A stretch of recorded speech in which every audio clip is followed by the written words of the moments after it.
Assalamualaikum warahmatullahi wabarakatuh. Gimana kabar semuanya teman-teman di kelas 6? Alhamdulillahirrahmanirrahim. Wabihi nasta'in. Wala umuruddin wadin. Wassalatu wassalamu ala asyrafil anbiya'i wal mursalin wa ala alihi washabihi jamain. Amma ba'du. Tidak lupa selalu kita panjatkan rasa syukur kita kepada Allah Subhanahu wa taala yang hingga saat ini kita masih diberikan segala nikmatnya sehingga kita dapat melaksanakan aktivitas kita sehari-hari. Dan tidak lupa pula salawat serta salam kita haturkan kepada Nabi besar kita Muhammad SAW beserta keluarga sahabat-sahabat beliau. Baik teman-teman di kelas 6, sebelum kita mulai pembelajaran kita pada hari ini, alangkah baiknya jika kita awali pembelajaran kita dengan bersama membaca basmalah. Bismillahirrahmanirrahim. Semoga dengan pembacaan doa tadi pembelajaran kita dapat dimudahkan dan dapat berjalan dengan lancar tanpa halangan sedikit pun. Oke, baik teman-teman. Kalau minggu lalu kita sudah bahas tentang cara pandang, ya teman-teman sudah menyaksikan video minggu lalu yang sudah Mister share. Iya, teman-teman sudah bisa memberikan kesimpulan di situ dari video yang sudah disaksikan. Maka pada pertemuan kali ini kita akan membahas apa itu konsep diri, ya teman-teman. Oke, sebelumnya silahkan dipersiapkan alat tulisnya. Jika ada hal-hal yang penting dan ingin dicatat, silahkan dicatat. Oke. Nah, apa sih itu konsep diri, teman-teman? Nah, konsep diri merupakan semua ide, pikiran, kepercayaan, dan pendirian yang diketahui individu tentang dirinya dan mempengaruhi individu dalam berhubungan dengan orang lain. Nah, ini menurut salah satu teori. Jadi Mister ambil dari salah satu ahli yang mengatakan bahwa konsep diri merupakan semua ide, pikiran, kepercayaan, dan pendirian yang diketahui individu tentang dirinya. Seperti itu teman-teman. Atau lebih kita kenal dengan istilah kita tahu tentang diri kita. It's all about me, gitu kan. Semua tentang diri kita. Konsep diri. Seperti itu teman-teman. Nah, berikutnya adalah tentang perkembangan konsep diri, ya. Nah, konsep diri ini belum ada sejak lahir, ya, tapi konsep diri ini berkembang secara bertahap dan dipelajari, teman-teman. Seperti itu. Konsep diri ini dibentuk oleh siapa, nanti kita akan pelajari pada slide berikutnya. Nah, melalui kontak sosial dan pengalaman, kemudian proses eksplorasi diri sendiri, hubungan dengan orang dekat dan berarti bagi dirinya. Nah, ini adalah tahapan atau perkembangan dari konsep diri, ya. Jadi konsep diri itu belum muncul, ya, bukan berarti tidak ada, tapi belum muncul sejak lahir. Nah, konsep diri itu berkembang seiring berjalan waktu secara bertahap dan dipelajari, teman-teman. Melalui apa? Melalui kontak sosial dan pengalaman-pengalaman kita yang kita rasakan di kehidupan sehari-hari. Kemudian selain itu, perkembangan konsep diri juga melalui proses eksplorasi diri sendiri. Eksplorasi ini berarti apa? Pengembangan, ya. Mengeksplor diri sendiri. Kemudian bagaimana hubungan kita dengan orang dekat, orang-orang sekitar kita, di mana orang-orang itu sangat berarti bagi diri kita, teman-teman. Nah, itulah yang nanti akan membentuk konsep diri kita nantinya. Seperti itu, khususnya pada tatanan keluarga, ya, hubungan terhadap keluarga. Di sini termasuk hubungan dengan orang-orang dekat. Seperti itu, teman-teman. Nah, kemudian konsep diri secara umum pada umumnya dibagi menjadi dua, ya. Nah, setelah melalui proses perkembangan yang sudah Mister sebutkan tadi, ya, ada proses pengaruh lingkungan, kemudian ada proses pengaruh dari lingkungan keluarga, orang-orang terdekat, sehingga kita dapat mengeksplorasi diri kita sendiri, sehingga nanti ke depannya akan muncullah konsep diri positif dan konsep diri negatif. Nah, seperti itu teman-teman. Apa sih itu konsep diri positif dan bagaimana ciri-cirinya? Nah, di sini kita akan bahas. Ciri-ciri konsep diri positif adalah, nah, ia mengenal diri sendiri sebagai organisme yang utuh, terpisah dari orang lain. Nah, maksud di sini ialah dia mengenali dirinya secara utuh bahwa oh, eh, aku adalah seorang pelajar. Namaku Ahmad, seperti itu. Dan aku seorang laki-laki dan aku saat ini sekolah di MI Mumtaza dan saat ini eh, duduk di bangku kelas 6. Seperti itu contohnya.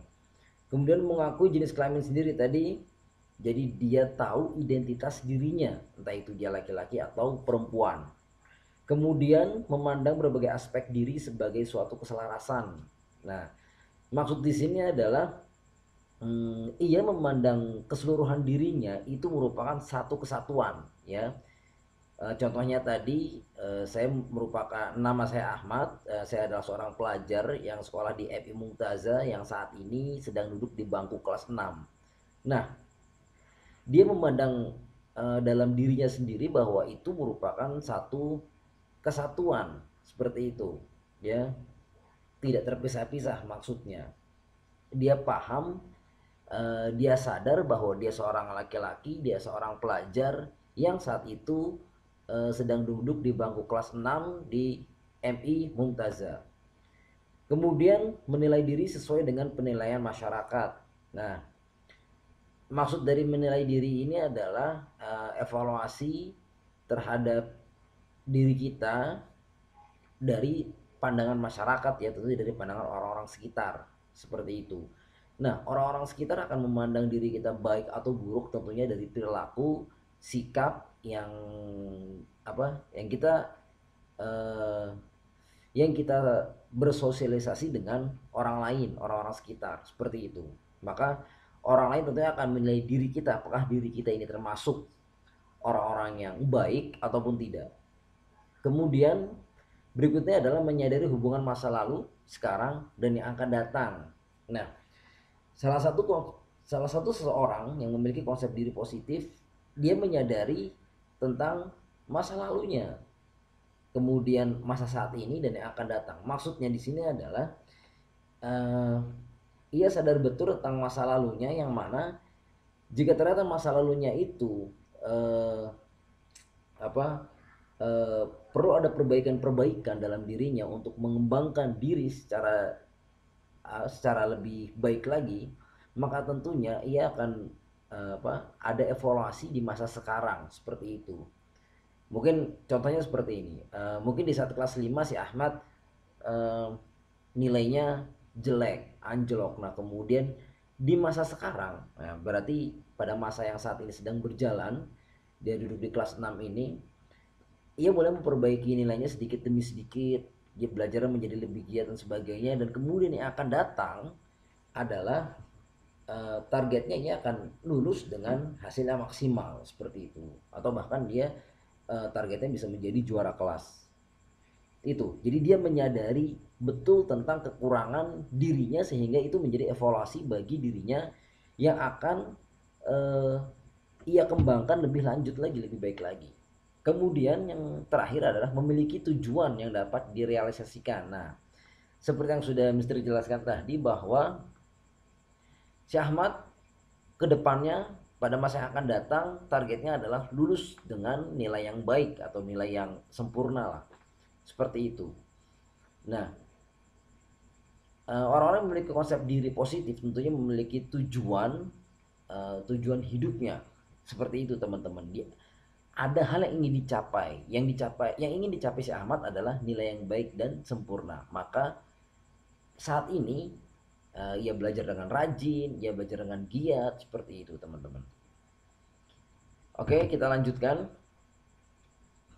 Nah, berikut tanda-tanda individu orang yang memiliki konsep diri yang positif, ya. Pertama, dia yakin akan kemampuan dalam mengatasi masalah, seperti itu. Harus yakin, ya. Seseorang yang tidak yakin untuk menghadapi masalahnya. Nah, ini agak sedikit apa ya? Agak sedikit terganggu. Maksudnya itu dia merasa tidak yakin bahwa dia tidak mampu mengatasi masalahnya. Padahal ketika dia yakin, maka insya Allah akan ada jalannya. Kemudian yang berikutnya adalah merasa setara dengan orang lain.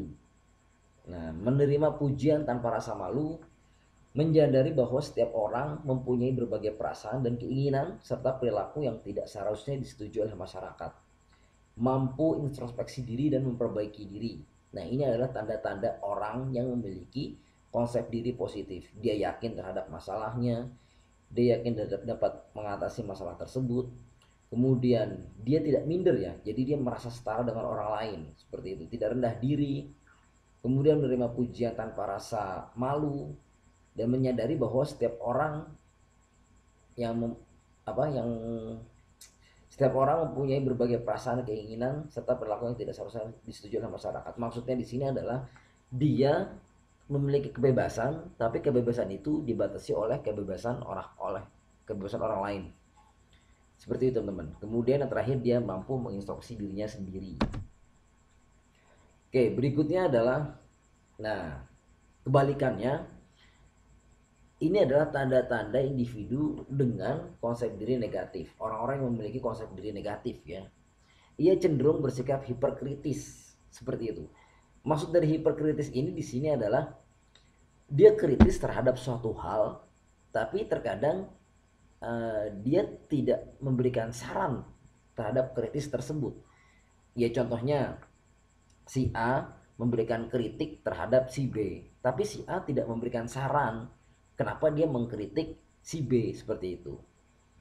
Sikapnya hanya mengkritik saja, seperti itu. Dikit-dikit dikritisi tanpa memberikan saran yang baik atau solusi yang baik. Nah, ia selalu mengeluh, mencela atau meremehkan apapun dan siapapun. Kemudian tidak pandai dan tidak sanggup mengungkapkan penghargaan atau pengakuan pada kelebihan orang lain. Kalau bahasa sederhananya sih iri terhadap prestasi orang lain. Nah, irinya cenderung negatif, seperti itu. Jadi contoh misal si A iri terhadap si B yang mana si B ini nilainya selalu bagus, seperti itu.